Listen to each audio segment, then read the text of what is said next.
హౌగాని మన తాన ఓట్లెప్పుడో తెలుసు కదా, మే 13. గదినం అందరు తప్పకుండా ఈవీఎంల కట్టుకొత్తాలే, ఏలుకు ఇంకంటించుకోవాలి. మాకు గాయంతో తెలియదా, పక్క ఓటేస్తామంటున్నారులే. మాటలు చెప్పి ఊకుంటున్నారు గాని ఓటేస్తానికైతే వస్తలేరు చాలా మంది. మొన్న చూడనే చూస్తుమి, ఫస్ట్ విడత ఓట్లు పడితే 100కి 65 మంది, రెండో విడత ఓట్లు పడితే 100కి 63 మందే ఓట్లేసిండ్రు.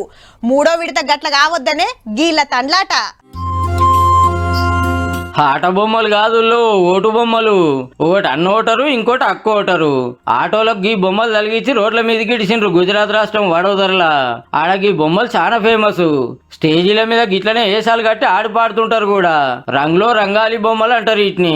వచ్చే నెల 7వ తారీఖు నాడు ఆడ ఓట్ల పండుగ ఉన్నది. పబ్లిక్ అంతా ఇంట్లోకెళ్లి పోలింగ్ స్టేషన్ కు రావాలి, ఏలికి ఇంకంటించుకోవాలి అని అందరికి గిట్ల సాటింపేస్తున్నారు. ఉత్తగా మైకుల ముంగట చెప్తే తినరు కాబట్టి పబ్లిక్ ఇష్టమైన బొమ్మలతో ప్రచారం చేస్తున్నారు అన్నట్టు. ఈ గిడుజోడు పోరలు ఉత్తరాలు ముంగట వేసుకున్నారు. వీళ్ళు ఉత్తరాలు రాస్తున్నది అమ్మ నాయనలకే. ఎన్నికల నాడు ఖచ్చితంగా ఈవీఎంలో కట్టుకొత్తాలని గుర్తు చేసుకుంటూ ఉత్తరం రాస్తున్నారు అన్నట్టు. మన తన మే 13 నాడు ఓట్ల పండుగ. ఇంకో 2 వారాలు ఉన్నది. అస్సలు మర్చిపోవద్దు, లాపర్వా చేయొద్దు. తప్పకుండా ఓటేయాలని మళ్ళా చెప్తున్నాం.